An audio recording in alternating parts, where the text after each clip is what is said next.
investidor, ótima tarde, investidora, seja muito bem-vindo aqui, esse é o BMC Market, eu sou o Felipe Nascimento e aqui você fica por dentro de tudo que está mexendo com o mercado financeiro, as principais notícias repercutidas aqui com o nosso time. Eu e Daniel Morales vamos ficar até as 3h30 da tarde nesse debate aqui com o Alexandre Cabral, também com o Alan Gani, e vamos ter por aqui também o Eric DK, analista político. A gente vai bater um papo bastante amplo sobre tudo o que acontece em Brasília, uma série de coisas, uma série de questões que estão movimentando, mesmo com Brasília quietinha, caladinha, sem muitas movimentações, os bastidores estão pegando fogo lá em Brasília. E quando os parlamentares voltarem ao trabalho lá na quarta-feira, aí a gente vai saber exatamente o que estava rolando ao longo de todo esse tempo que eles ficaram aqui sem dar as caras, pelo menos por enquanto. Bom, deixa eu dar um giro aqui pelas nossas bolsas, né? As bolsas internacionais, a bolsa brasileira também, para a gente falar um pouquinho sobre as principais movimentações, o que está impactando o mercado, o que está mexendo com o mercado, porque eu estava olhando as bolsas internacionais e lá na Europa as bolsas fecharam todas no patamar positivo. Último dia do mês, último dia de janeiro, primeiro mês do ano, e as pessoas, os investidores aqui, num tom mais otimista, pelo menos lá na Europa. DAX na Alemanha, olha, virou aqui para mim FTSE no Reino Unido, vou falar, mas DAX na Alemanha fechou numa alta de 1,01%. FTSE no Reino Unido foi uma queda pequena, 0,03%, e eu estava olhando tudo no positivo e não estava, pelo menos FTSE no Reino Unido. CAC na França subiu 0,48%, o índice Eurostoxx subiu 0,9%.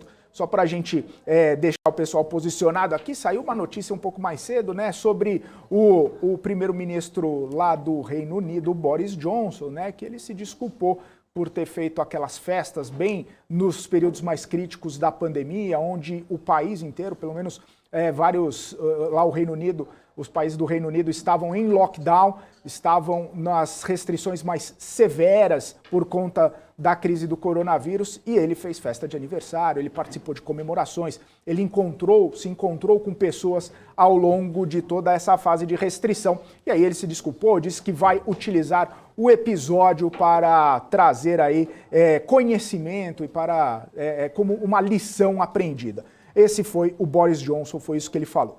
E aí, a gente dá uma olhada também nas bolsas americanas, o Dow Jones sobe 0,37%, o S&P sobe 1,08% e a Nasdaq sobe 2,41%. E para desespero de Alan Gani, Netflix sobe 9% nesse momento. Quem comprou, comprou, quem não comprou, pode comprar ainda, mas eu vou bater um papo com o Gani sobre isso, só para saber o que ele acha dessa movimentação de Netflix. E sabe quem mais que está subindo também?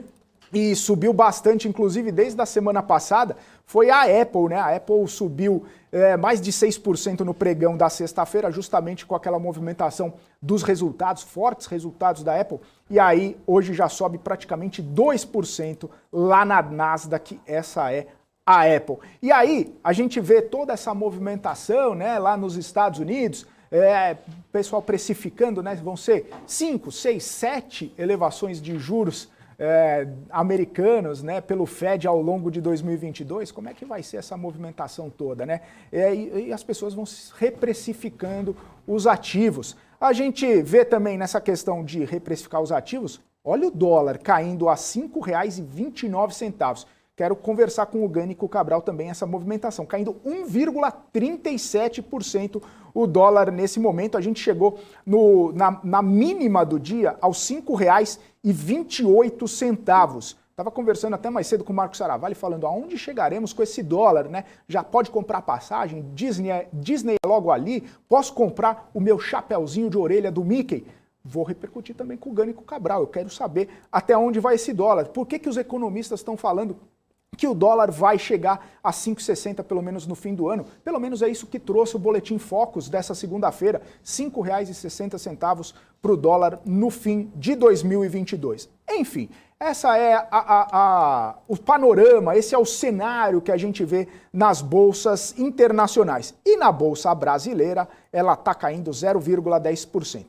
mas a gente tem visto uma certa volatilidade na Bolsa hoje, né? Entre perdas e ganhos, a Bolsa ali mais ou menos naquela movimentação mais marginal ali. A gente teve a mínima do dia chegando a 111.194 pontos. E aí na máxima a gente chegou aos 112.181 pontos. Enfim, essa movimentação não tem uma amplitude tão grande, mas é uma movimentação que está em cenário de queda nesse momento, principalmente com grandes empresas, né? A Vale caindo, a Petrobras caindo, deixa eu ver o setor de bancos, né? Os bancos caindo, Santander caindo bastante, deixa eu ver o Itaú subindo, 1%, o Itaú, 0,7%, o Itaú subindo. E o Bradesco, vamos ver como é que tá. O Bradesco não sobe nem desce, muito pelo contrário, tá no 0 a 0.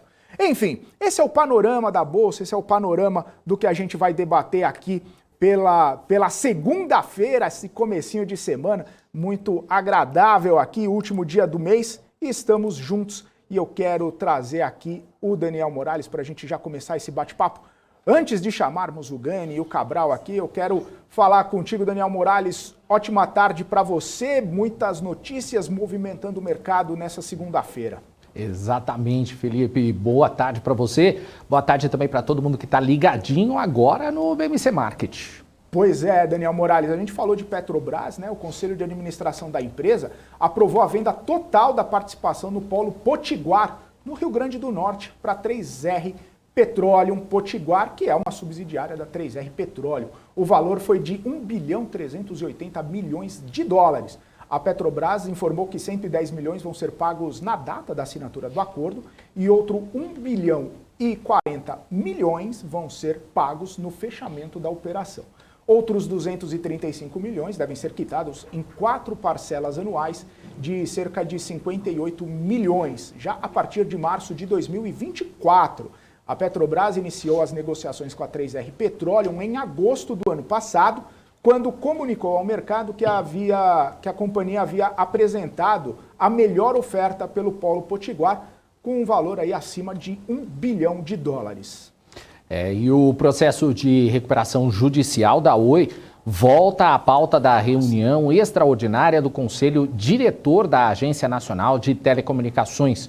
Os dois ativos mais importantes da Oi, de rede fixa e de rede móvel, estão sob análise. Nos últimos meses, operadoras regionais de todo o país passaram a desejar uma fração da frequência e também da carteira de clientes da companhia, que está em recuperação judicial. Felipe.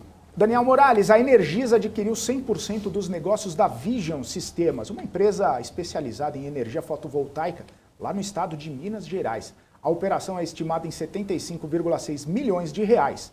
A compra da Vision Sistemas acrescentaria mais energia após investimentos e obras de reforço necessárias para concluir alguns projetos. A compra da Vision pela Energisa ainda depende da aprovação do CAD para seguir adiante. E a CSN afirma que reduziu para nível 0 o protocolo de emergência da barragem B2 na mina de Fernandinho, em Minas Gerais.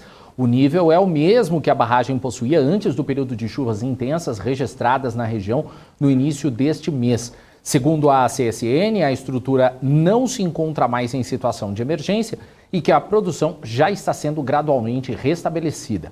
A mina de Fernandinho representa a parcela pouco relevante no total de minério de ferro extraído pelo grupo, isso de acordo com informações da companhia.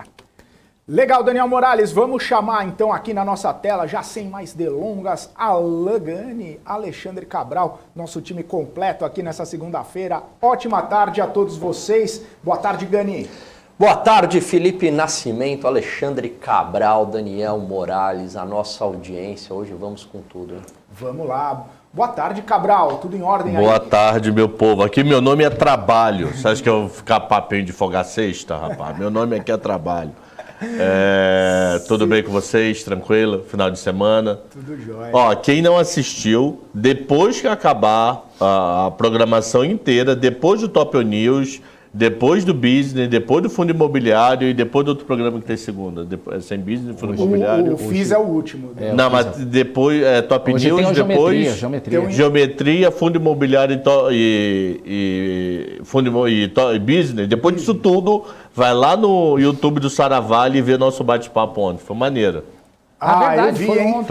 Foi maneiro. Mas depois de assistir tudo aqui. Às 8 horas da noite você assiste. Foi você, Saravalli, Gani... E eu Rafael. conheço ele só de corredor, não lembro o nome dele. Rafael. Desculpa, Rafael. Que time, hein? Diga-se de Foi passagem. muito bom, hein? E pô, o tema também foi Polêmico. Delicado. O melhor de tudo era o pau que caía no chat, mano. espinhoso, O digamos. pau que caía no A gente chat. só levantava ali a bola e o pessoal O cortava. pessoal cortava. Aí, às vezes, quando eu falava alguma coisa polêmica, esse bigode aí deve ser amigo do Lula. E eu detonando o Lula. E esse bigode aí deve ser amigo. Vocês falaram da terceira via? Falamos de uma possibilidade de, né? Que eu tava vendo a primeira via aqui, ó, tá subindo 3,72. Via varejo. Para poucos. Piada para poucos. Volta, Cabral, volta. Piada para poucos. Essa aqui eu tenho que Porque confessar. a pessoa tem que entender de mercado financeiro para acompanhar a piada. Volta. Entendeu? Ele tá rindo. Esse é o ponto. Ele só não quer dar o braço a torcer. A primeira via tá aqui. Eu só vou dar o devido crédito. Essa aí eu roubei. Ô, Felipe, pelo amor de Deus, Felipe, podia ter todo domingo. Pelo amor de Deus, cara. A gente já trabalha pra Né? Vocês caramba. trabalham nada? Não, né? Imagina. Deixa minha pizza em paz no domingo. Vai, Cabral, volta aí que o Cabral parece que tá no A meio da piada é selva ruim ali, e ele ainda tudo pega verdinho. dos outros, maluco. Ah, eu peguei mesmo, do Hamilton Aquele pano Lima. ali não te atrapalha, Obrigado, né? Hamilton, valeu. Mas foi sensacional, eu achei tão boa que eu falei, vou usar. Só pro Cabral ir embora, que ele não gosta das O piadas. problema é que ele não vai embora. Né? Ele sai da tela pra dar risada. Não, Cabral, fica aí. Esse vai e volta, vai e volta. Mas a primeira via tá subindo mesmo. Que é a Foi boa, via. foi boa. Se tivesse ter 3 vias, hein?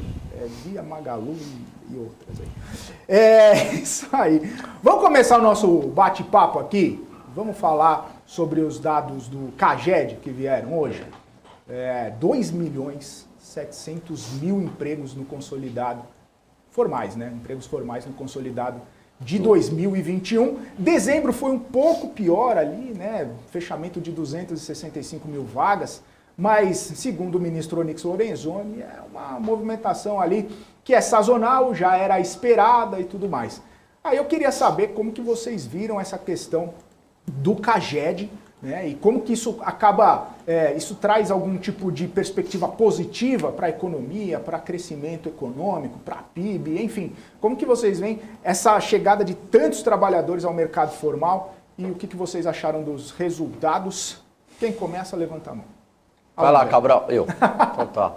Enfim, foi pior do que o esperado, mas algo que não trouxe muita preocupação, porque já tem esse efeito sazonal aí de dezembro mesmo.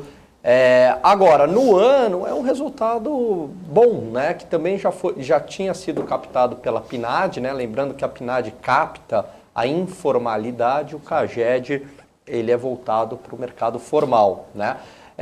Mas surpreendeu, porque no início do ano dizia-se ali em criação até 2 milhões de vagas e veio quase 3 milhões de vagas. Isso é um sinal bastante positivo, né?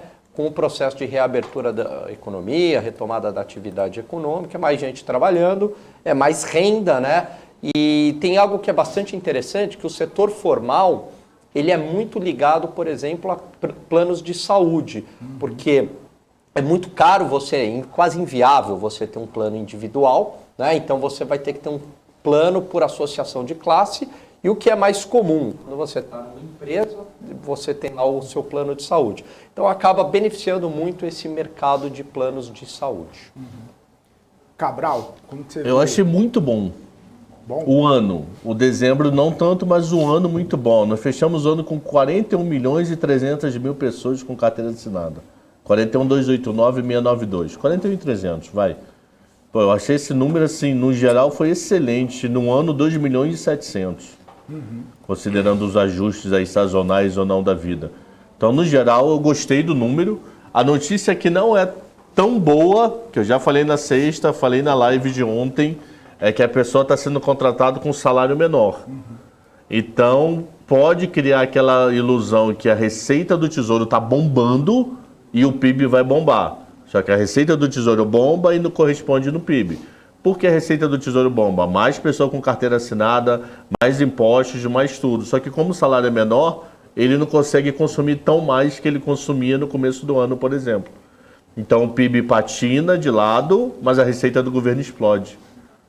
Por que a receita explode? Porque quem não estava passou a pagar INSS, quem não estava recolhendo FGTS, quem não estava passou a comer arroz, feijão, carne, etc. Então, mas não o suficiente para puxar o PIB. Por quê? Porque o salário médio caiu. Mas a notícia, o dezembro em si não muito bom, mas o CAGED de 2021, pô, acho que ninguém esperava quase 3 milhões no ano. E o ministro falou que foi o melhor resultado da década, né? Aí eu não sei. Se ele falou, foi. Depende, né? Década só teve um ano, né? Agora, o que está Ele falou isso mesmo? Falou. A não ser que ele contou. Década só 10 teve um anos. ano aí, que foi 21. Então foi mesmo. Foi o melhor resultado. Melhor e o pior resultado da década. O melhor Porque e só o pior. teve um. A amostra de um é melhor e pior, né? Porque a década, teoricamente, acaba em 20, não em 19. Porque ano, Cristo, ele não nasceu ano 0, ano 1, esse rolo todo de contagem. Desculpa, Gani. Não, imagina. Agora, esse processo de criação de vagas para 2022, não que não possa ser criadas vagas aí, mas ele vai se tornar mais difícil do que em relação a 2021. Por que isso? Porque por conta da pandemia, várias vagas foram destruídas, enfim, o comércio, a indústria fechados. No processo de reabertura, é natural, né, que haja essa recomposição. E com aí avanço de vacinação e tudo mais, você tem este efeito, né, de preencher essas vagas. Só que ele vai se tornando cada vez mais difícil, né? Seria uma utilidade marginal decrescente, né? Então, esse bônus aí, entre aspas, do pós-pandemia, a gente está perdendo. Agora, a criação de vagas vai ser não pela recomposição de vagas que foram destruídas durante a pandemia, mas agora vai estar muito mais ligada ao quê? Ao próprio crescimento econômico. Resumindo, chegamos na ponta do V, agora é com a gente. É isso aí, agora... Te tirei do mar, agora vamos tentar sobreviver aqui fora. Isso aí. Eu estava lendo umas revisões aí, umas perspectivas, né, do pessoal, de alguns economistas sobre CAGED, e alguns deles falaram, inclusive, que dezembro acabou sendo um pouquinho pior, porque talvez tenha algum impacto na medida de aperto monetário do Banco Central. Subindo os juros, tem uma repercussão, digamos assim, na economia, inclusive em emprego. Vocês avaliam isso? Vocês veem esse impacto de um sobre o outro? E uma segunda pergunta, olhando para esse aperto monetário, quarta-feira provavelmente vai subir mais 1,5. Quais seriam os impactos, inclusive, para emprego, para atividade, em mais uma subida, em mais uma contratação aí de 1,5? Vocês veem essa Não, eu acho relação? o seguinte, eu acho que dezembro, historicamente, se tivesse um CAGED diário, pelo que o pessoal que acompanha muito o CAGED diz que até 15 é a contratação, que a visão do inferno é os últimos dias, que é quando as indústrias param, mandam demissão, e quando o comércio pede alívio. Entre Natal e Ano Novo, cabeçada de gente é demitida. Então, esse já é uma demissão natural de dezembro. Eu não sei te afirmar com certeza se é uma tendência para 22. Uma coisa que me espantou demais esse final de semana, uma parte aqui, é que eu fui no Shopping Eldorado, né? Shopping Eldorado é meu shopping lá de casa. Nada pra fazer, vai pro Eldorado. Sabe que o Zeca fala que o Shopping Eldorado são 2 shoppings num só. Ele é o shopping serviços e família. E o primeiro andar é completamente diferente do... Pede um dia para ele... E o que acontece? A A praça de alimentação está com 9 lojas fechadas com tapume. Isso me assustou demais. Eu não ia lá desde novembro, dezembro. Eu comecei em dezembro, mentira. Eu fui comprar Natal lá. Desde dezembro eu não fui. Praça de alimentação que teoricamente Foi aquele papo que nós já tivemos aqui, 100 e pouco menos aqui. Você passeia e para no McDonald's. Passeia e almoça. Não quer dizer que você entrou numa Hering, numa C&A, numa Renner ou numa Riachuelo. Agora, 9 lojas, e ali, pelo contei, davam umas 17, 18, quer dizer, a metade está fechada. Isso me assustou demais. E não estavam fechadas em dezembro, eles fecharam nessa viradinha de ano aí. Até como complemento disso, você acabou de falar, esse fim de semana eu fui num dos shoppings mais antigos de São Paulo, que é o Shopping Light, no centro, e tinha um andar inteiro fechado. Tinha só, acho que, uma loja aberta no andar inteiro. A minha curiosidade é, isso fechou durante o ano ou foi no final? Porque a praça de alimentação do Eldorado foi no final do ano. Foi de dezembro para cá. De 9, eu não sei as 9, mas umas 7 foram de dezembro para cá. Quer dizer, eles não aguentaram o 13º, que teoricamente o shopping cresce e não vira expectativa para 22. Então, esse visual me assustou, sabia? Me assustou bem esse visual. Um shopping um pouco mais elitizado, que teoricamente a crise sente um pouco menos. Eu sei que muita coisa dele é ligada a escritório devido ao local que ele está na cidade de São Paulo. Mas, pô, praça de alimentação fechada, mano. Me assustou. De verdade. Praça de alimentação fechada é um outro passo, né? O primeiro passo foi queda nas vendas, as empresas, né, as varejistas já sofrendo um pouquinho, né, com pandemia e tudo mais. O segundo passo é praça de alimentação. E te assustou, né? E te entristeceu, né, Cabral? Porque, pô, quero que todo mundo ganhe dinheiro, passe mal ganhe dinheiro, felicidade, tudo. Não me interessei em relação, não, porque fechou uma lá que era vegano. Ah, vegano, para, né? Não fechou uma churrascaria, Posso contar Cabral? piadinha e você ser bloqueado? Não, vai. Claro. Depende. A gente mata o boi para poder sobrecarregar. Não, isso vai dar rolo, né? Mas você sabe que eu vou falar uma coisa para você. Eu já trabalhei em shopping, eu comecei a trabalhar na minha vida, eu comecei a trabalhar em shopping e hoje a loja que eu, por exemplo, trabalhei não existe mais. Então, é triste. E também é um pé frio do inferno, né? Não, e era uma das maiores empresas do ramo oh meu Deus, de livros do país e que agora Mas é Saraiva? Opa! E era uma... Sabe aquelas lojas que você fala, essa daí nunca vai fechar? Eu acho que hoje em dia precisa ver se tem em algum lugar, né? Fora essa situação que hoje a gente vê com as demais, né? Maravilha. E aí, mais algum assunto aqui? Deixa eu trazer o setor de shopping aqui. A gente estava falando de shopping. Olha ele aqui, ó. JHSF subindo agora 1,29, Multiplan 1,13, Aliança Sonai 0,63 e BR Mall 0,64 de alta nesse momento. E Aliança Sonai e BR Malls que estão nesse vai não vai, né? Nesse vai não vai, será que vai fazer fusão, não vai fazer fusão? E aí eu tenho também o varejo aqui, ó, o varejo de moda, vamos dar uma olhada aí, varejo de moda que o Cabral falou, olha só, Guararapes, a famosa Riachuelo, subindo 5,06%, Lojas Marisa 3,24%. Você não falou que passou em Arezzo, hein, Cabral? Olha só. Quanto tá Guararapes? Não passei, mas eu entrei numa Riachuelo. Aí eu conversei com a mulher lá, uma das atendentes, eu falei, e aí?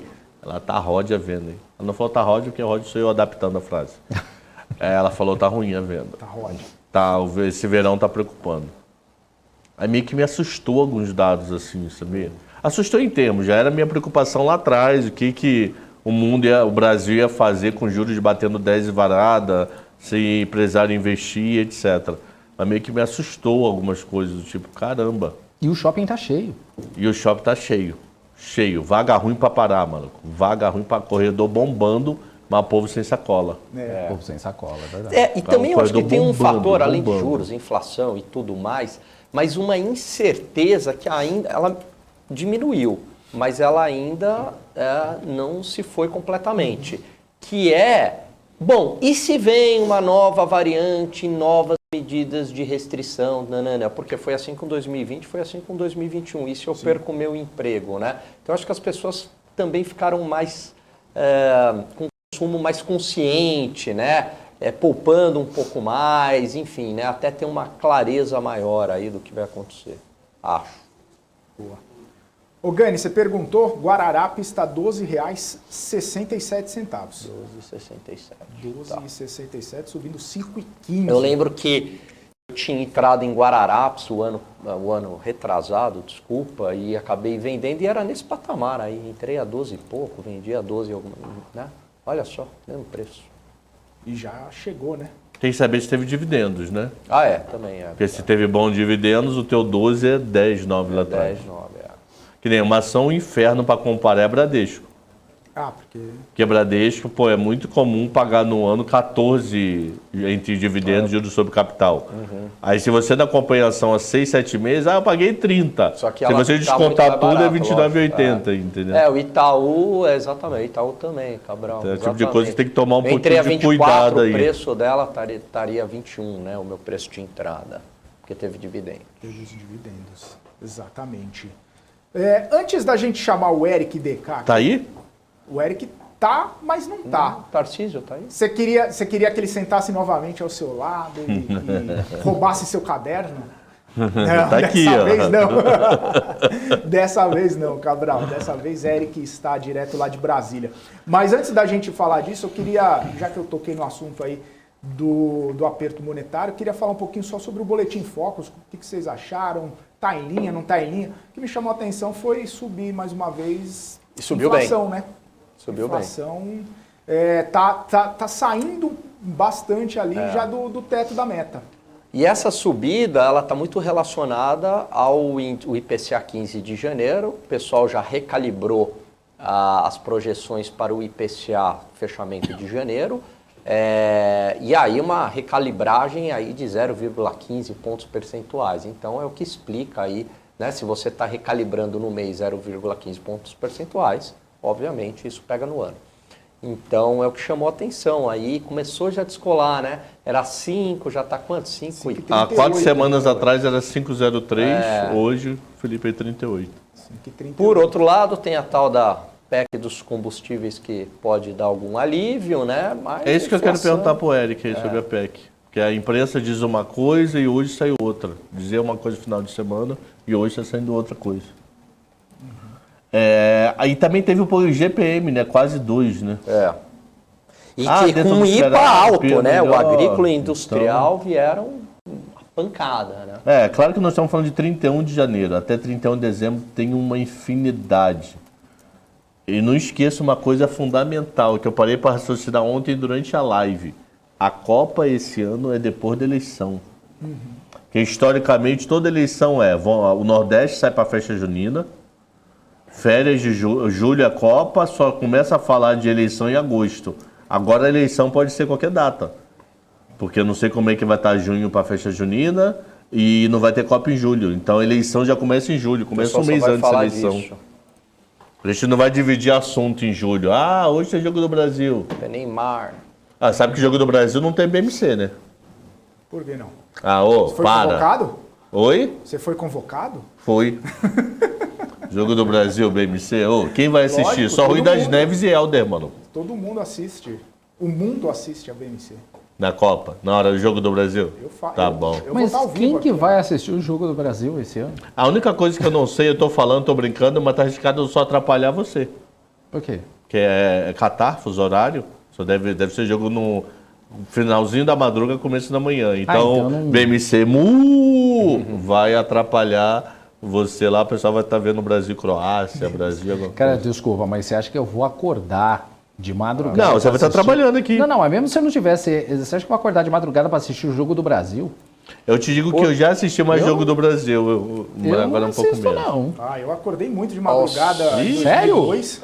Eu fazia Ah, isso. eu não Hoje eu fiz não isso, faria não. mais. Eu Hoje eu não acordava de faria. Hoje eu não troco madrugada. meu Não acordei sono por nenhuma nada. vez, gente. Agora, por falar em esporte, que jogos ontem, hein? Eu não acompanhei o do tênis, o do Flamengo Nadal, empatou. mas o futebol americano, que show que foi ontem, hein? Vocês viram? Alguém assistiu? Os Beagles Aqui é Mas tobogã, viraram mano. ali o Aqui é negócio, handball, virado. bola de gude, boxe, Foi rabo de arraia. Eu tava assistindo. Brincadeira de estádio chute, lotado, coisa. ambos, hein? Muito cheio o estádio. Impressionante. O que gira de dinheiro naquilo ali, os caras sabem fazer, né? Sabem fazer um espetáculo. Vou pesquisar um estoque aí relacionado com o NFL, viu?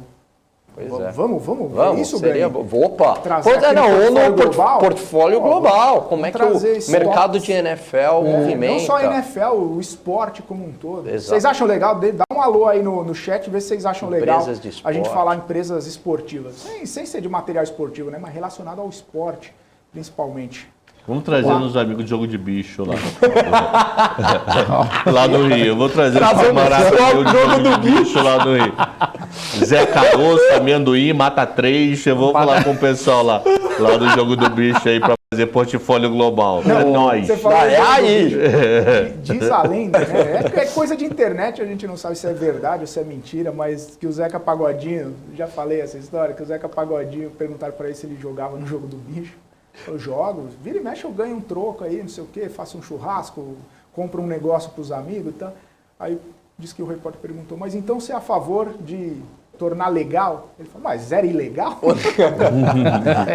Isso é a cara ilegal. do Zeca. É a cara dele, mas conversa de internet, né? A gente não tem certeza se é ou não é, porque não tem o vídeo, mas só tem a Por transcrição. falar, touro é Mas o quê no jogo do bicho e urso é o quê? O jogo do bicho torioso. Tira o vai do ar. É Brasil, vai maluco. tirar, Aqui vai- é galo, galinha, vai tirar frango, Não tem touro? bode. Tem vaca. E o urso? Tem urso no jogo do Tem bicho? urso no Rio de Janeiro, maluco? Tem urso no Rio de nunca Janeiro? joguei no Zoológico bicho, no Alto da pô. Província, se tiver, rapaz. Quais são os animais e do jogo do alce? bicho? Qual o número do alce? Tira o ganho do ar.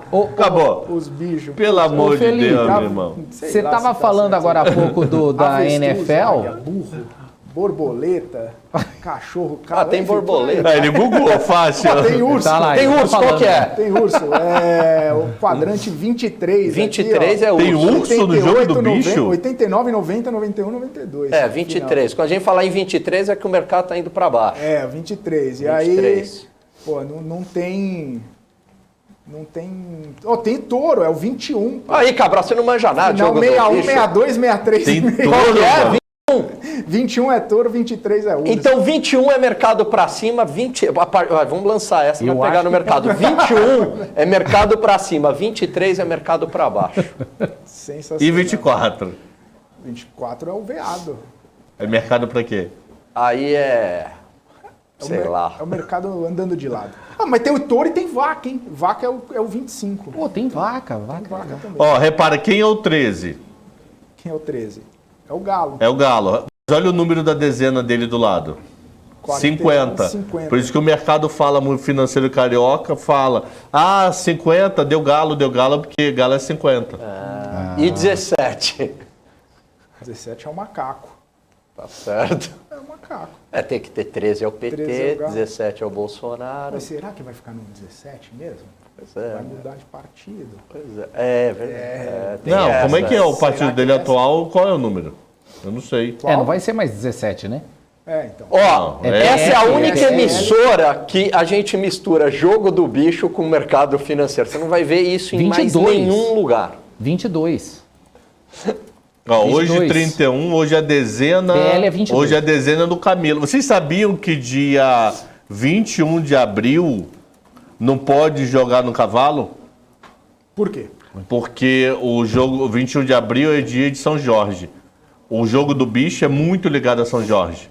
A padroeiro, esse troço todo. E teve uma vez lá nos primórdios que todo mundo jogava sempre no cavalo. Numa dessa quase quebrou a banca, maluco, porque deu cavalo. Deu cavalo. Aí tem um acordo, 21 de abril não pode jogar no cavalo. Mas o negócio eu soube por cultura geral. O negócio é ilegal, eu soube porque me contaram, entendeu? Só um assuntozinho antes da gente chamar o Eric, é que você falou agora, não sai daqui não, tá? A piada você é ruim? Você falou da NFL agora há pouco, tem uma notícia parecida que é da NFT. O NTF. Não, é NFT. NFT do... Você viu que o Justin Bieber Dos quadrinhos comprou lá um virtuais. NFT, 6,9 milhões de reais, imitou o Neymar É o macaco do e é um Neymar. É macaco. Ó. Tava falando do macaco, o Bored Ape. macaco aí. Então ele pagou 6, Não, 1,29 milhão de dólares. putz, eu queria... Como é que faz aí para criar e ser um artista? Tem um curso disso Não, daí? o cara Não. ele ganhou $1 milhão vendendo a fotografia dele. Ele tirou várias fotos dele, dia após dia, um monte, aí falou, essa é uma coleção NFT, 1 milhão, quem topa? Alguém comprou lá $1 milhão. Mas o cara ganhou. a do Neymar teve uma arte por trás, né? Tem, Foi o um cara que macaquinho. ele faz essas artes. Mas aí, esse cara ganha muita grana? Esse O cara... dono da arte? É. É. Sim, ele que vende. É ele que ganha. Então, tem um curso para Tem curso. Você pode vender ser o um que você criador quiser. disso daí. Profissão do futuro, como é que é? Criador de... Mas se você fosse criar uma NFT, você criaria o quê, Gani? Tenho a menor ideia. Um gel. Morales. Uma pessoa passando gel Eu sei numa que- praia em Miami. Pô, Se eu tivesse um no filho fundo passando e ele de ponta, falasse, eu assim, ó. quero ser influencer ou youtuber ou criador de NFT, eu ia matriculá-lo num curso de eletricista lá no Senado. Só isso, Sensacional. entendeu? Boa, boa. Ô, gente, só para a gente arrematar esse assunto aí de NFL, o Fábio Carvalho, valeu, ele mandou 5 tickers aqui de stocks relacionados à NFL, o Gani. Ô, E a gente show de bola. Já mandei Valeu. no nosso grupo Boa. lá pra gente ficar de olho nessas stocks aqui. Valeu, Fábio. Obrigado, hein? O Helder mandou umas aqui também, vou dar uma olhada depois. Show de bola. Vamos falar com o Eric? O Eric tá aí? Vamos bater um papo com o Eric DK, analista político, tá aqui com a gente. Já preparado para as 742 perguntas do Alexandre Cabral. Ótima tarde, Eric. Bem-vindo mais uma vez. Prazer falar contigo. Boa tarde, Felipão. Boa tarde, Gani. Boa tarde, Dani. Boa tarde, Cabral. A todos que estão nos assistindo. Eu estava anotando aqui as dicas do jogo do bicho, porque tem algumas banquinhas aqui perto do Congresso para a gente também fazer algumas apostas. Rio de Janeiro é a cópia do Rio. Brasília é a cópia do Rio, maluco. Deve ter jogo de bicho até na porta do BC, meu irmão. Tem deputado que ganhou várias vezes na loteria, né? Só talvez no jogo do Sério bicho também demais, né? deve ter história. Mas né? ali foi porque Deus ajudou. Deus né? ajudou. Sempre ajuda. É só pedir direitinho que ajuda. Eric, como diz o Cabral, vamos falar de coisa séria. Eu queria só começar contigo, porque tem uma questão muito importante que acabou fazendo preço na sexta-feira em Petrobras, que foi uma declaração do ex-presidente Lula, falando sobre a Petrobras, que não deveria atender apenas aos interesses dos acionistas, que a Petrobras tem que ter uma política de preço um pouco mais regulada. Aí no fim de semana também teve a questão do governador aqui de São Paulo, João Dória, falando sobre Petrobras. Ele falou, poxa, vamos privatizar tudo logo, se eu for eleito, claro, e aí vamos fazer um split, 3, 4 empresas, para essas empresas voarem, crescerem, não sei o quê. A minha pergunta é aquela básica, né? O pessoal usando a Petrobras como palanque para poder angariar votos ou pelo menos se contrapor, né, às ideias aí postas. E a minha pergunta é, com o petróleo subindo, a Petrobras podendo, né, ter andar um pouco mais, crescer e colocar dinheiro para dentro, e aí algumas falas fazendo preço na empresa. Como que você vê essa situação? E mais para frente, lógico, como que você vê essa possibilidade também, de repente, de ter um split de empresas? É factível, não é factível? O que você avalia sobre essa circunstância, Eric? Felipão, e nesse puzzle que você trouxe para a gente, com declarações do Lula, declarações do Dória, teve há pouco também mais uma peça que são declarações do Bolsonaro, culpando aí os governadores, a alta dos combustíveis e colocando a culpa na questão do ICMS. Você vê que está todo político jogando a culpa no outro, né? Está todo político achar algum culpado para esse momento com relação a essa questão dos combustíveis, que é uma questão muito sensível, né? Uma questão que vai tirar muito voto, sim, do Bolsonaro, porque está atrelada justamente ao dia a dia das pessoas, está atrelada aí a vários outros fatores em cadeia, porque a gente não está olhando só para combustível, a gente está olhando o caminhoneiro, que tem que levar o alimento Brasil afora, se o diesel está mais caro, isso depois vai impactar também na cesta básica, enfim, tem todo um efeito cadeia aí que as pessoas que estão na ponta com certeza vão sentir, e a gente tem visto então dentro desse contexto cada vez mais esse jogo político e eleitoral. Então vem o Lula sempre foi defensor de uma nova política de preços da Petrobras.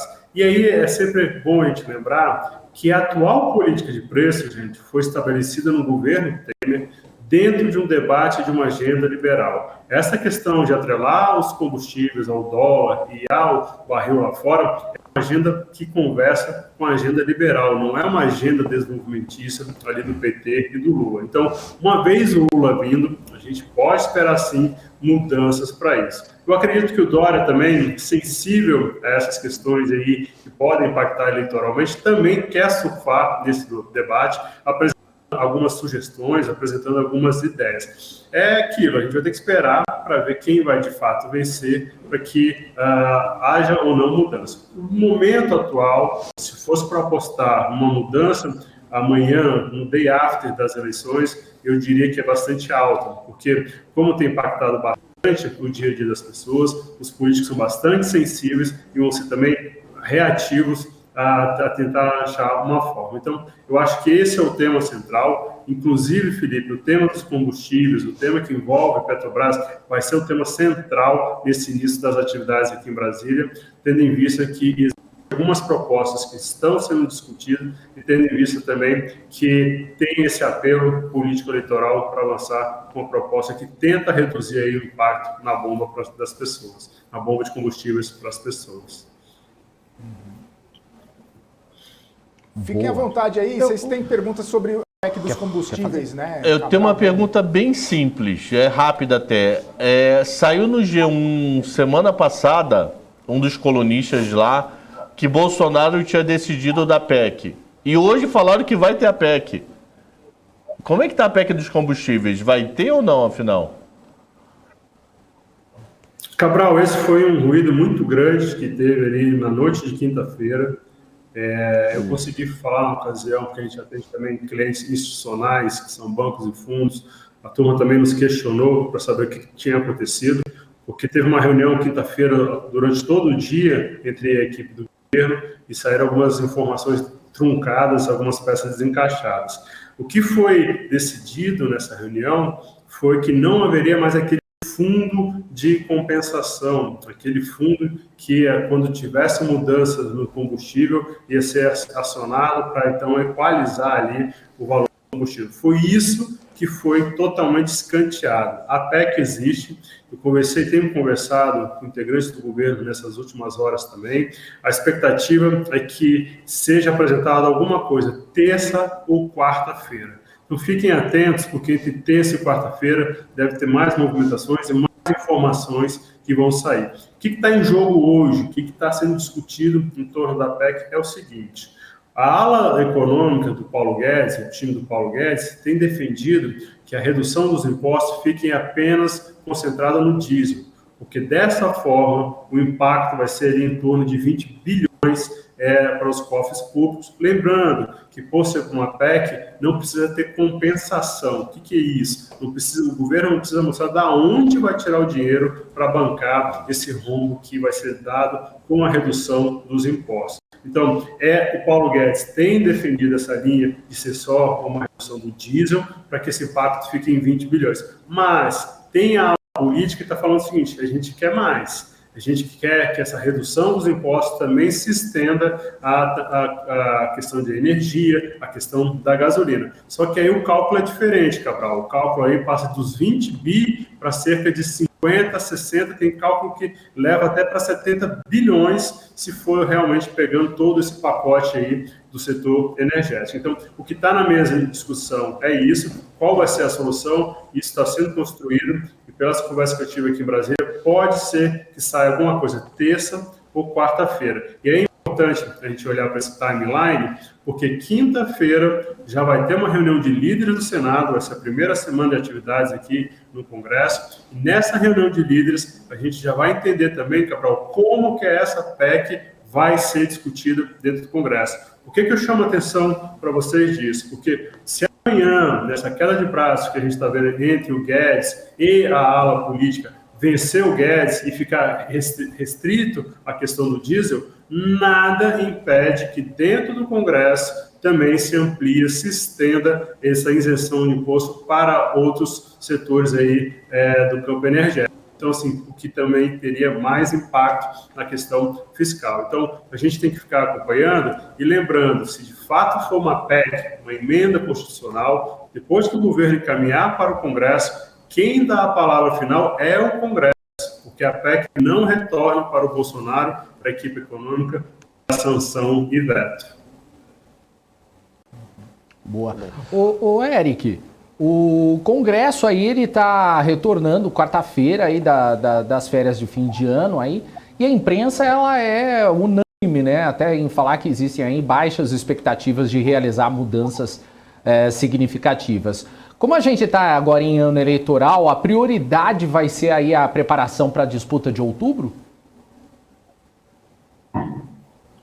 Dani, o carro-chefe na largada vai ser essa PEC, tá? Por quê? É uma emenda constitucional, é um debate ainda que vai ser bastante amplo, bastante aprofundado. Tem questões, como eu coloquei para vocês, qual vai ser a extensão dessa PEC, se ela vai se restringir ao diesel, se ela vai ser ampliada. Tem a questão de prazo também, Dani, qual a duração dessa isenção, essa redução de imposto. Isso tudo tem impacto nos cálculos dos investidores. E tem um outro momento também, um outro fator que é muito importante. O Congresso vai atuar basicamente até maio, no limite até junho. Então, assim, se votar essa PEC no primeiro semestre, não vai ser no segundo semestre que esse tema vai ser enfrentado pelos parlamentares, porque a partir de junho, a turma que vira a chave volta para as bases eleitorais e vão fazer campanha até outubro. Então, assim, a agenda vai ficar concentrada nisso. Deve ter algumas outras agendas paralelas que não tenham grande impacto, principalmente no que diz respeito à questão das reformas. Mas eu vejo com maior preocupação essa questão da PEC, porque essa questão da PEC vai afetar não somente o fiscal, mas também pode afetar a questão da inflação. Porque no momento que se reduz aí alguns tributos, vai ter um pequeno efeito na bomba e esse pequeno efeito pode ter impacto na inflação. Então, os investidores hoje estão olhando muito para essa proposta para saber, afinal, qual é o tamanho do rombo, qual é a duração desse rombo e qual é o impacto disso na inflação. Esse impacto vai ser previsto para o primeiro ou para o segundo semestre deste ano. Então, acho que o foco de Brasília e o foco dos investidores vão estar bastante nessa questão dos combustíveis. O Eric, voltando à declaração do ex-presidente Lula na sexta-feira em relação a não seguir a política internacional da Petrobras, você acha que pode ser uma sinalização para que ele faça, caso eleito, um governo mais parecido com o seu segundo mandato ou com o primeiro mandato da Dilma, que eu vejo como algo igual, né? Do que foi aquele primeiro mandato com aceno para o mercado, colocando figuras ali que o mercado gostava, a famosa carta aos brasileiros? Você acha que vai ser um Lula mais cara de segundo mandato ou Dilma, ou Lula primeiro mandato mais pragmático? Não, só para complementar, hoje o Manteiga detonou a Dilma na imprensa, né? Só para complementar a pergunta dele. É um bom ponto, porque o mercado financeiro hoje quer justamente entender qual vai ser esse caminho, Gani, essa questão que você traz. A gente vai ter o Lula 1, um Lula mais conversando com o centro, com uma agenda que não é tão radical, a gente vai ter um Lula 2, que é um Lula que conversa mais com questões desenvolvimentistas. Ele está acenando muito com o Lula 1, tá? Se você até fazer uma análise do discurso dele, ele, quando faz referência ao governo dele, do passado que ele já fez, ele faz referência ao primeiro momento, quando ele foi presidente em 2002, 2003, 2004. E aí, dentro dessa questão da Dilma, é até interessante, porque ela vai ser escanteada completamente durante as eleições, ela vai ser colocada em segundo, terceiro plano, justamente para desassociar o PT da Dilma. E lembrando, gente, PT abandonou a Dilma no meio do processo do impeachment. Tá? O PT não deu abraço de afogado, a Dilma foi, o PT já tinha deixado o barco há muito tempo.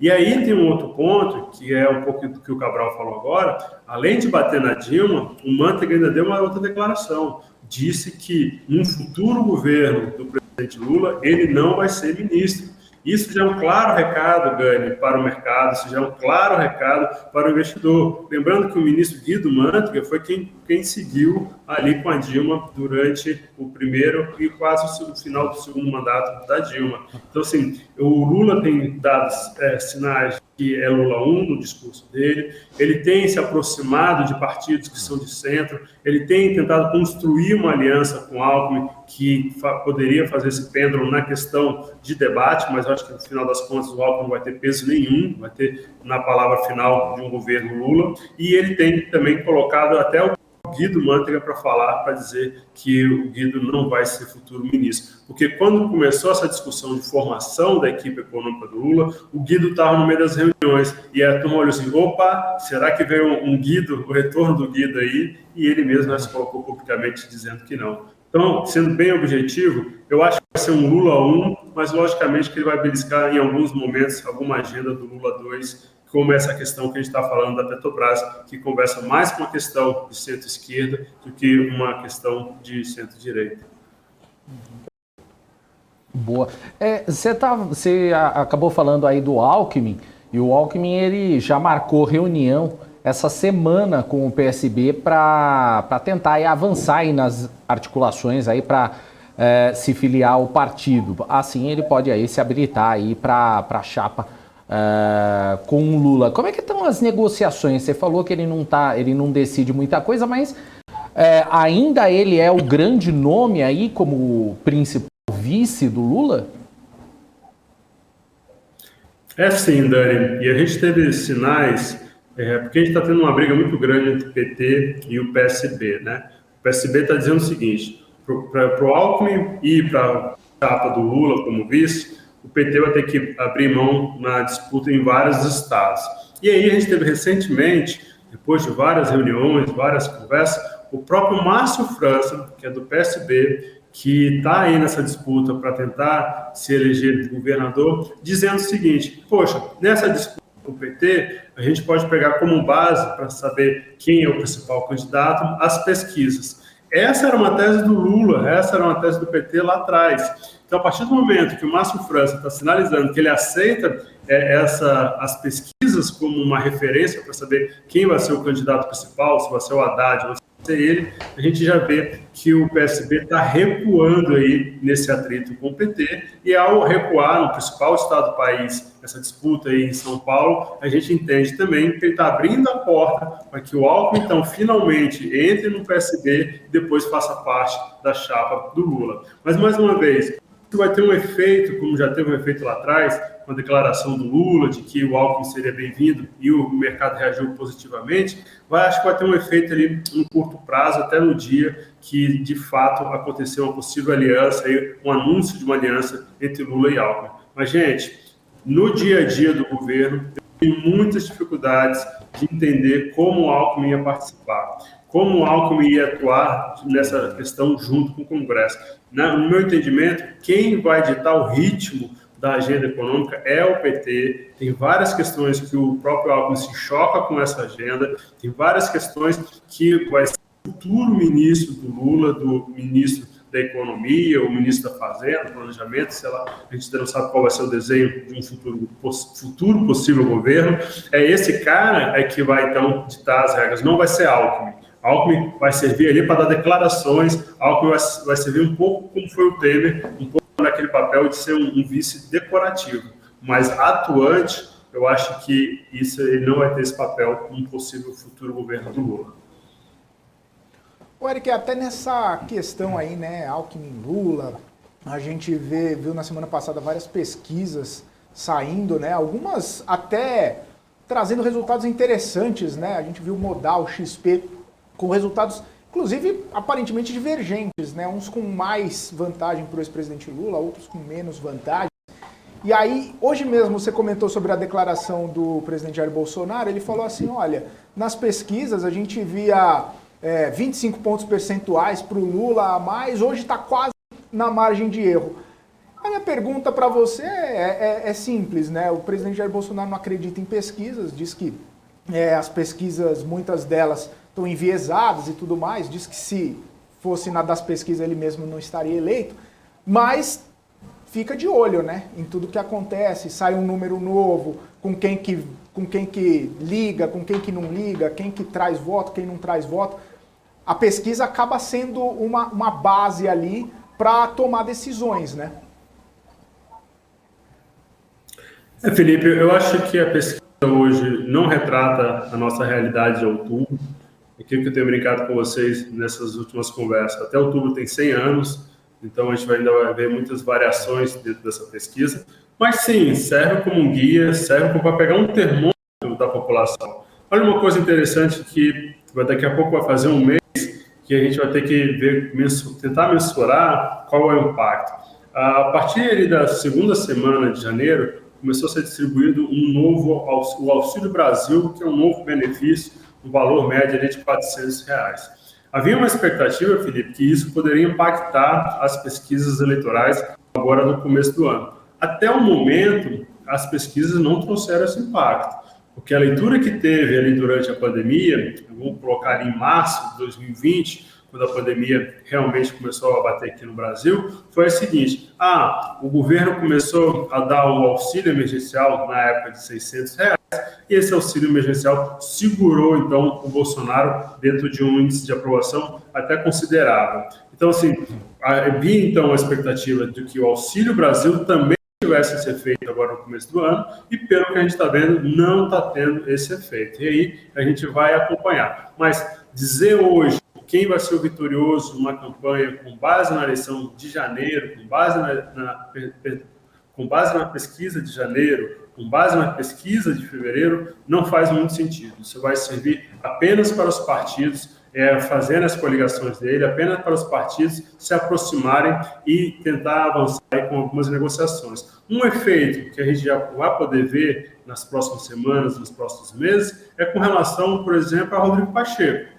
Rodrigo Pacheco não aparece nas pesquisas com 0%, com 1%, com 2%, ali que está sempre dentro da margem de erro, né? Ele não cresceu, não fez nem movimento para crescer. Esse, Felipe, deve ser o primeiro candidato dessa terceira via a anunciar que vai retirar a candidatura dele. O que se fala hoje, aqui em Brasília, entre política, é que o Rodrigo, presidente do Senado, uma vez saindo da campanha, dessa pré-campanha para presidente, o PSD de Dado do Kassab deve arrumar junto com o PT. Então, assim, as pesquisas influenciam também nisso, porque se o Rodrigo Pacheco estivesse voando nas pesquisas, dificilmente a gente ia ver esse movimento de debandada e aproximação aí do PSD com outros candidatos.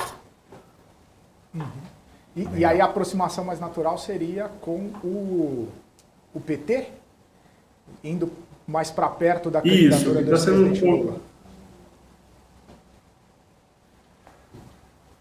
O que está sendo conversado hoje é o PSD se aproximar do ex-presidente Lula, e deve ser um dos primeiros anúncios que a gente deve ver agora em fevereiro, em março, dentro dessa questão aí dos candidatos começarem a abrir mão da candidatura e começarem a se aglutinar em outras campanhas.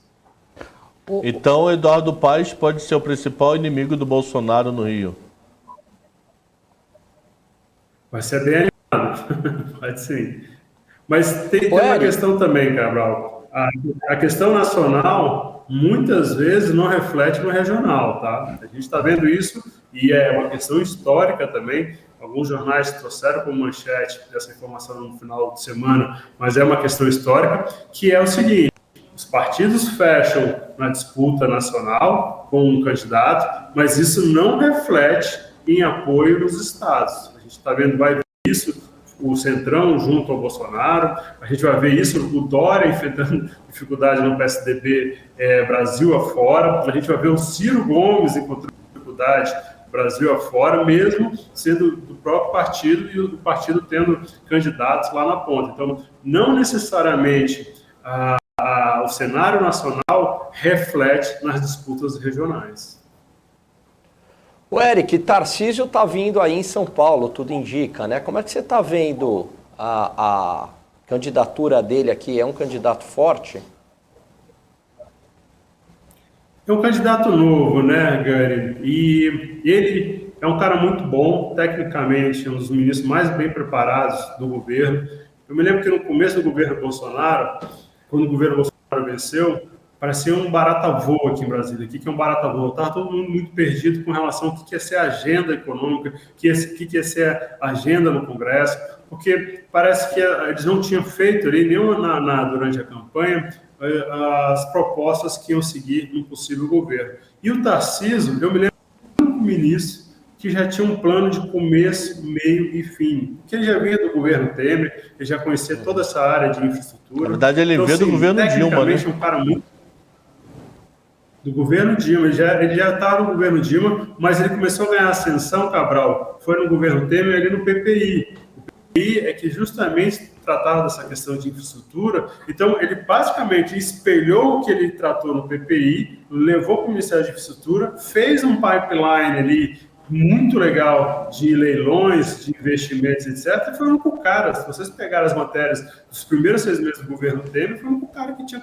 enfim. Então, sim, é muito preparado, é um cara hábil também na política, é um cara, assim, no trato, é um cara bem leve. Agora, resta saber, porque ele vai representar Bolsonaro em São Paulo, né? Então, a gente tem que ver, então, olhar para as pesquisas de como está o Bolsonaro em São Paulo. E aí, a gente tem uma resistência também de alguns setores. Eu acho que o Tarcísio tem espaço para crescer, mas ele vai ter que transitar dentro, principalmente, dos eleitores bolsonaros em São Paulo. E aí, eu acho que ainda não tem pesquisas que apontam o tamanho do apoio do Bolsonaro dentro de São Paulo. A gente vai ter isso mais para frente. Sendo alto esse apoio, eu acho, então, que o Tarcísio tem, sim, chances. Se não for, se houver uma rejeição grande do Bolsonaro em São Paulo, aí eu já vejo o Tarcísio com mais dificuldades.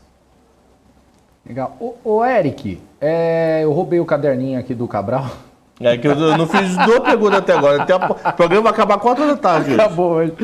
Ô Eric, o presidente, ele deu uma entrevista hoje para uma emissora de TV, falando que vai definir o candidato a vice no último minuto, né? Ele já falou que não vai definir agora, que vai ser em cima da hora e que, embora ele não tenha citado um nome, ele falou que o vice não será uma novidade, que ele é do meio e que ele, como se diz, que vai ainda depender de outras propostas.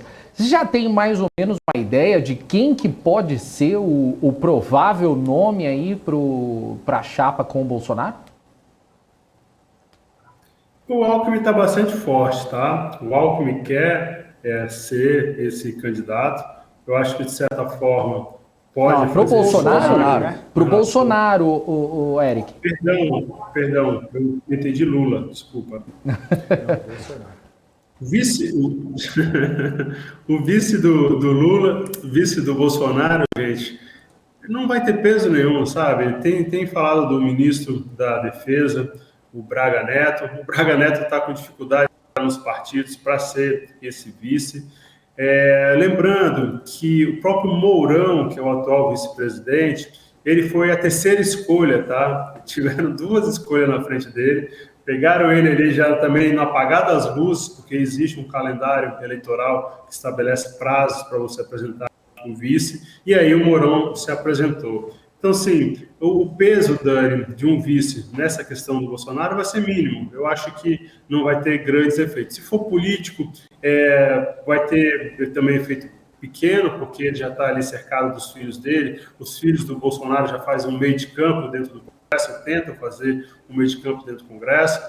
Se for militar, a gente vai ter, então, um pouco do que a gente viu já na atuação dos militares no primeiro governo Bolsonaro, que é ali essa participação até do Mourão, do Braga Neto e de outros que a gente viu em várias discussões, principalmente tinha tensionamento institucional.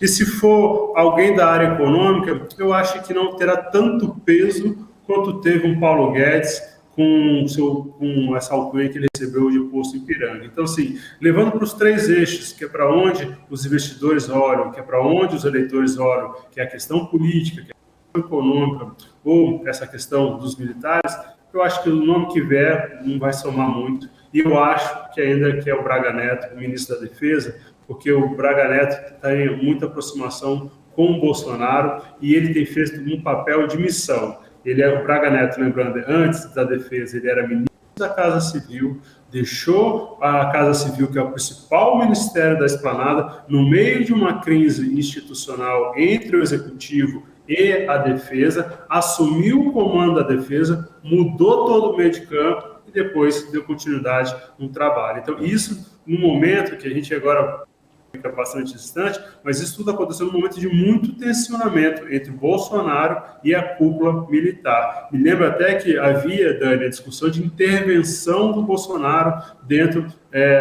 dos militares, entre os militares, e o Braga Neto, então, chegou ali para assumir essa missão e assumiu de uma forma bastante tranquila. Então, eu acho que o nome do Bolsonaro continua sendo o Braga Neto. Hoje ele está com dificuldades de encontrar um partido, mas amanhã ele com certeza consegue, tem vários partidos, tem mais de 30 partidos aí que podem oferecer um espaço para ele.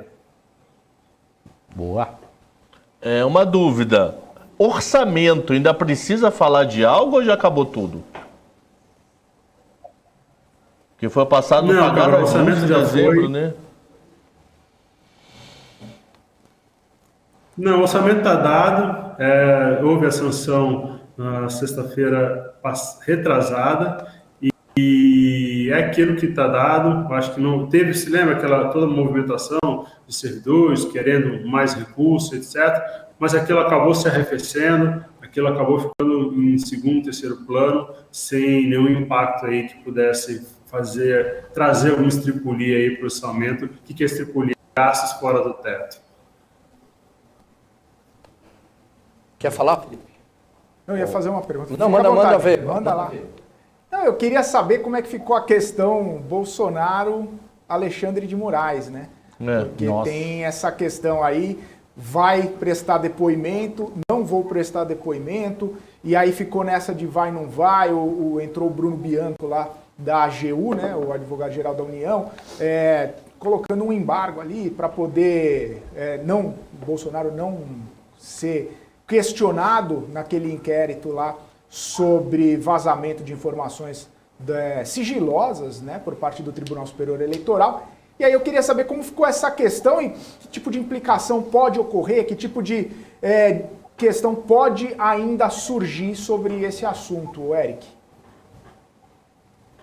Muito bom, Felipe. Teve toda semana passada essa questão do presidente Bolsonaro não ir depor na Polícia Federal, com essa intervenção do advogado-geral da União. O fato é que, com essa intervenção, Felipe, o caso vai agora para o plenário do Supremo. O Supremo também retoma as atividades nessa semana. Mas o que pode acontecer no meio do caminho? O presidente Bolsonaro já tem 2 ministros dentro do Supremo, praticamente. A gente pode dizer assim, tem 2 indicados ali para o Supremo.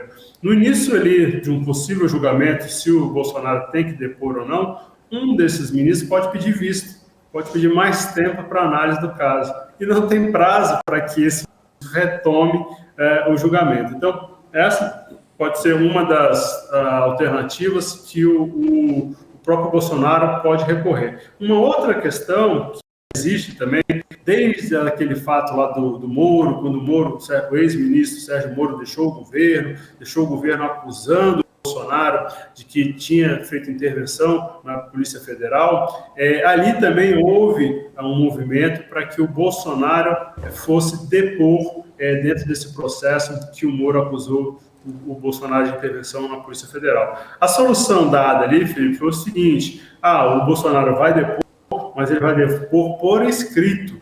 Mande suas perguntas, que ele vai fazer uma junta aqui de advogados, uma junta de AGU, né? Que o AGU é o que defende o presidente, e aí, a partir disso, vão dar a resposta. Então, no limite, a gente pode ver um Bolsonaro depondo por meio escrito, por meio de Q&A, perguntas e respostas, que são enviadas. Eu não vejo essa possibilidade, Felipe, do Bolsonaro ir até uma delegacia da Polícia Federal ou algo do tipo para depor. Essa cena eu acho que a gente não vai ver, porque, como eu te disse, tem vários caminhos. O Supremo precisa decidir, o Supremo ainda pode pedir vista, mas dentro de um cenário que o Supremo deu continuidade para o depoimento, existe essa outra alternativa de um depoimento feito escrito. Então, a cena que muitos adversários querem ver, eu acho que a gente não vai ter, pelo menos nesse médio prazo.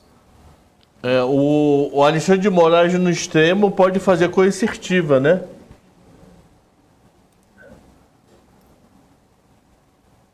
Não entendi, Cabral. O Bolsonaro, o Alexandre de Moraes no extremo, ele pode pedir para a Polícia Federal pegar Bolsonaro e levar na delegacia, né? Cabral, acho que não caminha para isso. E da mesma forma, não, mas pode. Existem outros artifícios.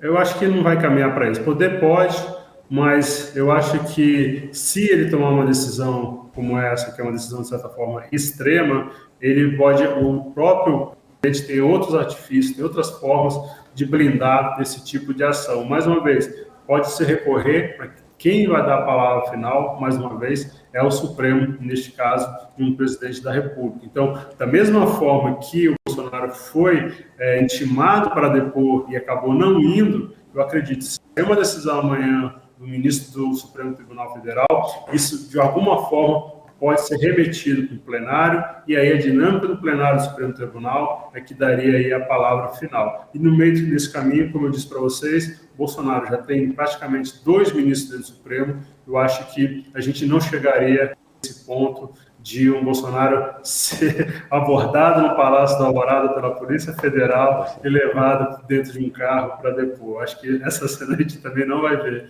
pelo menos no médio prazo. O Eric, até porque há uma decisão do próprio Supremo Tribunal Federal em 2018, se eu não me engano, onde ele autoriza o direito à ausência, né? Então não é uma obrigatoriedade do presidente ir depor na Polícia Federal neste cenário que está dado. Não existe. Essa cena da Polícia Federal fazer uma batida na casa de um presidente, em Palácio da Alvorada, para levá-lo para depor. Gente, tem muitas questões, até políticas, que iam travar isso no meio do caminho. E como você colocou, Gani, essa questão do presidente não precisar ir, no limite, a Polícia Federal seria convidada para ir ao Palácio da Alvorada, ou aonde o presidente escolhesse, para ali colher depoimento. A gente não está falando de um crime comum, a gente não está falando de um criminoso, a gente está falando do presidente da República, e aí tem todos os seus ritos, tem todas as suas dinâmicas. Então, assim, por mais que pode ter uma ação do Alexandre de Moraes no sentido de tem muitos caminhos ainda para impedir que a gente tenha uma decisão, uma cena final como essa que a gente estava comentando. Mas uma pergunta, Alexandre de Moraes deu para ele 6 meses para ele escolher uma data. 6 meses estourou semana passada. Ele não teve nenhum dia na agenda? Mas ele não teve o quê? Cabral. Alexandre de Moraes deu 6 meses para Bolsonaro decidir o dia para ele depor. 6 meses. Aí estourou 6 meses, ele falou, então vou marcar semana que vem. E o Bolsonaro não vai. Então é zona, não precisa ter STF perante a presidência, é isso? Não, mas não, Cabral, aí a questão é que ele tem o direito, né? Não estou nem entrando no mérito, mas ele tem o direito de não depor, por uma decisão do próprio Supremo em 2018. Então manda Alexandre arquivar o negócio, não pode investigar o presidente. Então, mas por que isso ocorre então? O cara simplesmente por ser presidente não pode fazer nada. A situação ele não vou desmerecer o cargo de presidente, mas então ele simplesmente fala, eu não vou, pronto, e acabou. Eu vou ficar vendo o BMC News. É isso que eu BMC, entendi. Não, a situação, da tarde, BMC. posso dar um resumo aqui, Eric, se me permite? É o seguinte, o presidente está sendo acusado de vazamento de informação, certo? Numa live que supostamente não. Ele falou lá da questão das urnas eletrônicas. Agora, a quem cabe ser o guardião da informação? Ao delegado da Polícia Federal. A própria delegada indicada pelo Supremo, que está conduzindo esse caso, já disse que o delegado não tem culpa nenhuma. Por quê? Porque é uma informação pública.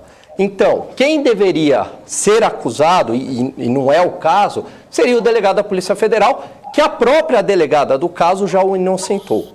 Aí, o presidente supostamente teria vazado, né? Mas se o delegado não está sendo acusado, então o presidente também não deveria ser acusado por uma questão de isonomia.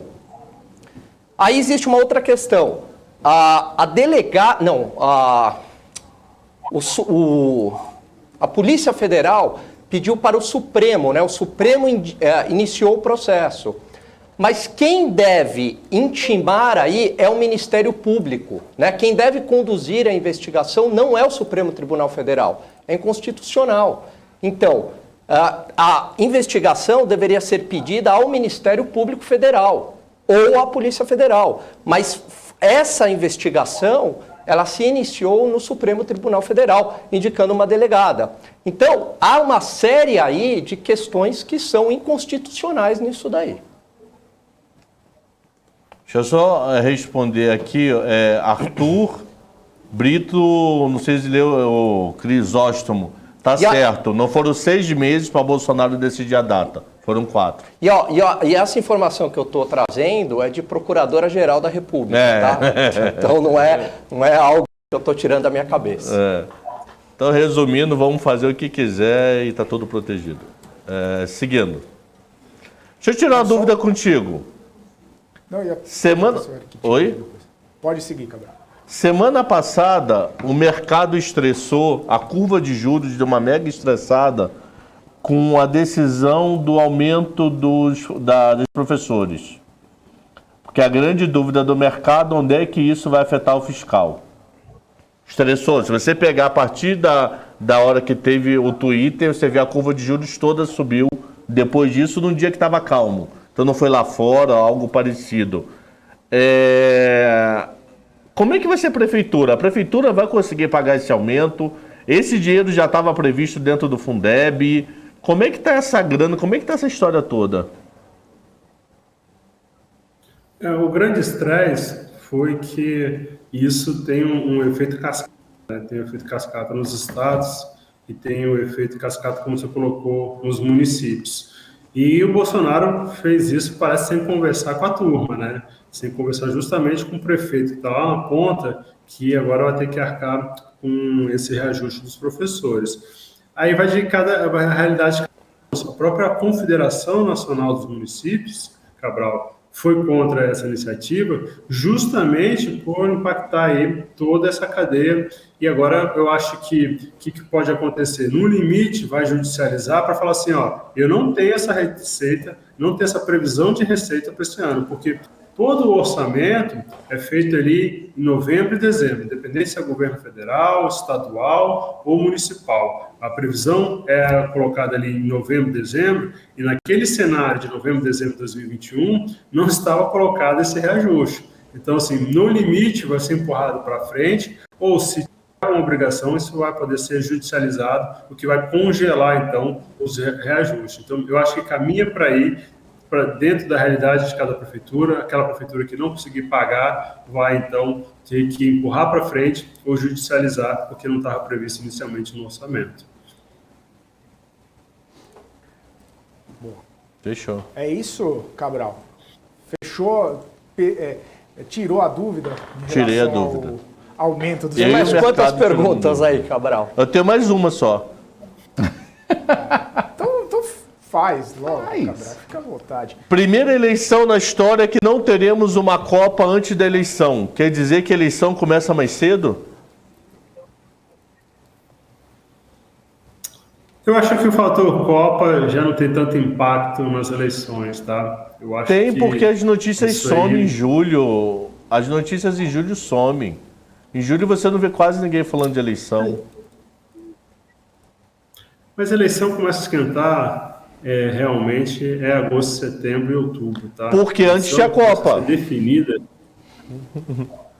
Porque antes tinha Copa. Depois da Copa. Então, porque até 2018 a gente tinha Copa. Agora a Copa é em novembro. Então, será que esse ano a discussão antecipa? Mas talvez até dos proporcionais, né? Essa discussão começava a ser mais evidente lá para agosto também, não necessariamente. Porque historicamente nós tínhamos Copa. A dúvida é, Não, historicamente toda eleição... De 2 em 2 anos, né? Não, eleição de governador e Não, eleição até... para prefeito, eleição segunda divisão. Não, tudo bem. Eleição de, pô... Também é uma eleição campeonato da TV Record, maluco. Agora, se a gente falar de elite, eleição presidencial e governador, pô. Você não sabe nem quem votou para vereador da última vez.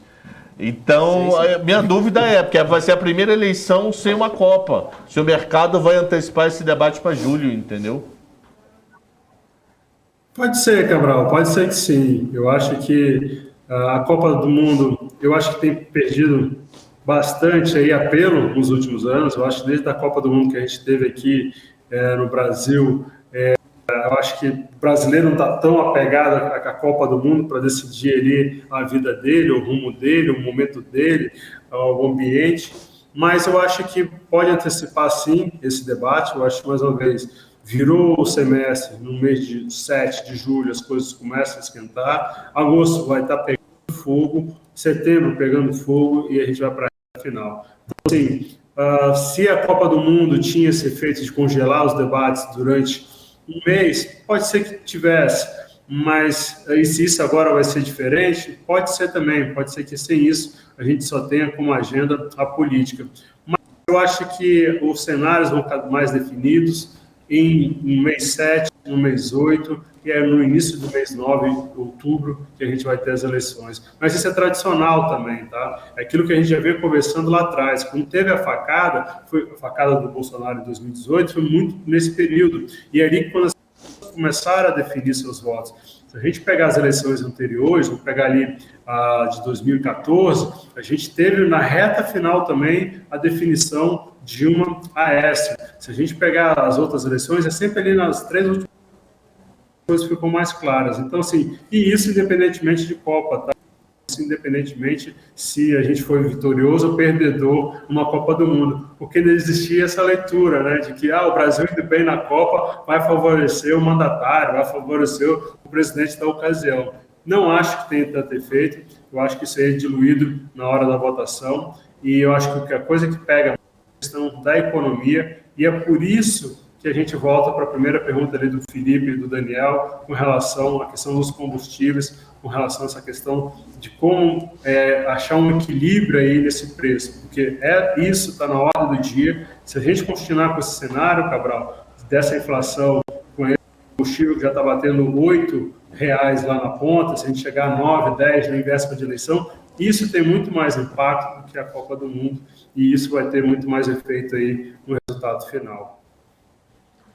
Maravilha. Até porque, né, Eric, o Brasil não ganha a Copa desde 2002, 20 anos já. Não leva essa também, não. Quem se lembra, se lembra. O Tite, esquece. Aí eu lembro até, né, quando em 94 estava 24 anos sem ganhar uma Copa. A gente está quase se igualando aquele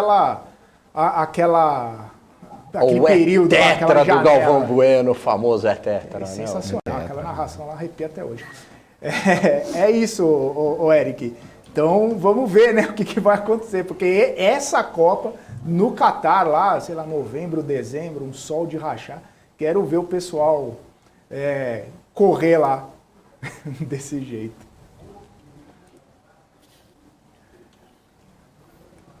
O Eric travou. Não, Eric, é isso então. Vamos. Ele travou? Ele travou mesmo. Travou mesmo lá. Não, piscou. Travou, não. Piscou. Tá aí. Piscou. Achei que você tinha travado, Eric. Eu ia.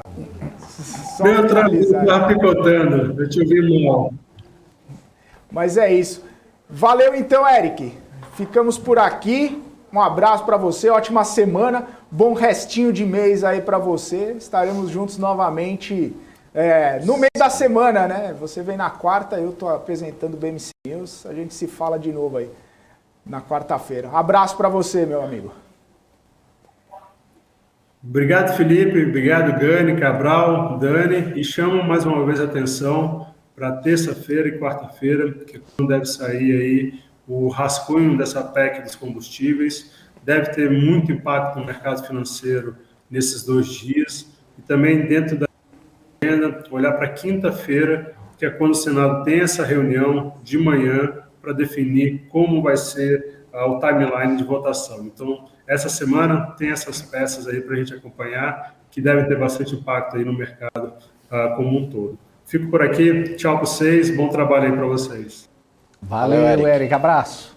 Valeu, esse foi o Eric DK, analista político, todas as segundas-feiras aqui com a gente, esclarecendo esse emaranhado de notícias, todas essas questões aí, o que impacta, o que não impacta no mercado, mercado que nesse momento está caindo 0,05% a Bolsa de Valores aos 111.796 pontos, é aquela coisa. Quedinha para um pouquinho a queda, 0,10 para baixo, 0,10 para cima. O mercado está oscilando aí minimamente nessa segunda-feira.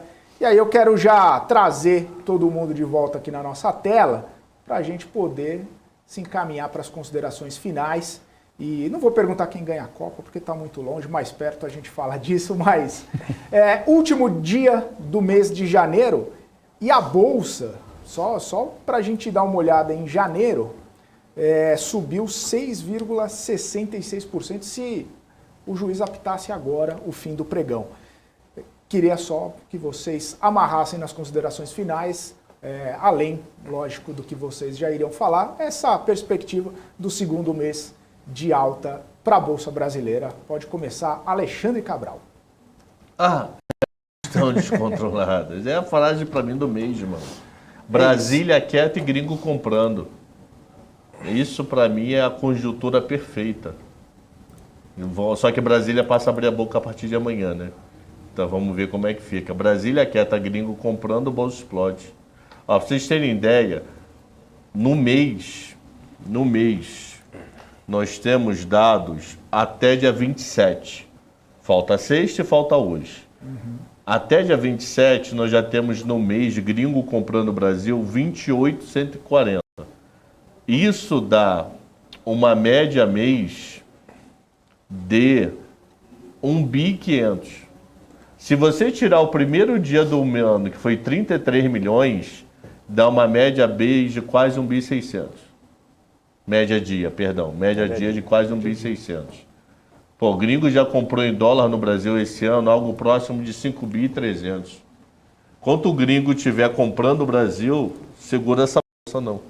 Aí você vai ver aqueles fenômenos, Cash, oitava divisão, né? Cash, IB, Cogna, Jejum lá, Enjoei, Dodge, tudo despencando. E a Bolsa Brasil subindo, porque o gringo tá vindo pegar a primeira linha aqui. E hoje é dia de BID subir, eu tô até emocionado. Hoje é aquele dia que ela sobe, então amanhã ela cai. Vamos só ver se amanhã ela cai. Lembra, ver se o BID cai amanhã. Pode deixar. Boa. E aí, Gani, considerações finais aí.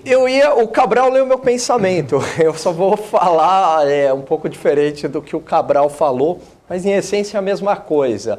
A gente vai ter a prova amanhã, a partir de amanhã, quando Brasília volta, né? Se a força de entrada dos gringos comprando bolsa vai ser suficiente para parar os malucos lá de Brasília, né? Vamos ver isso daí.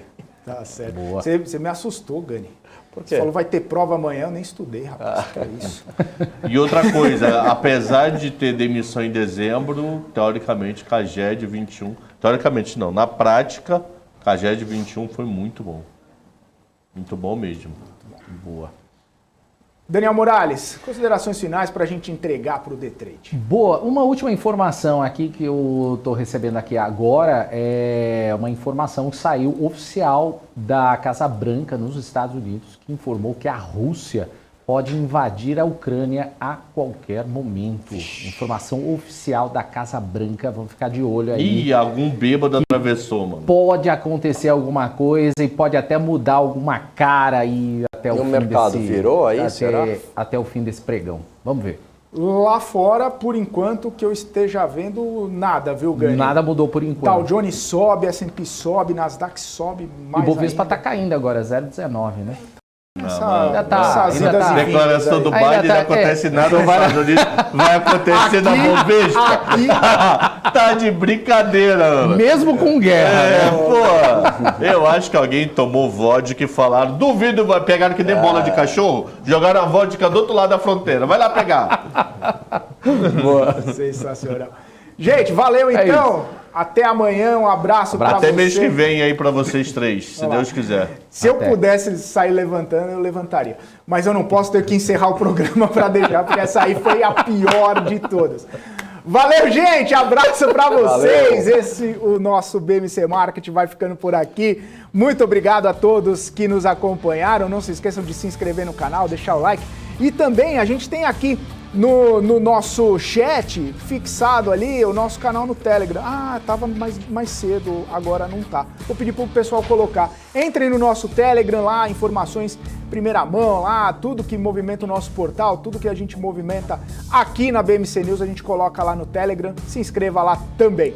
Eu vou ficando por aqui, forte abraço, até amanhã, tchau, tchau.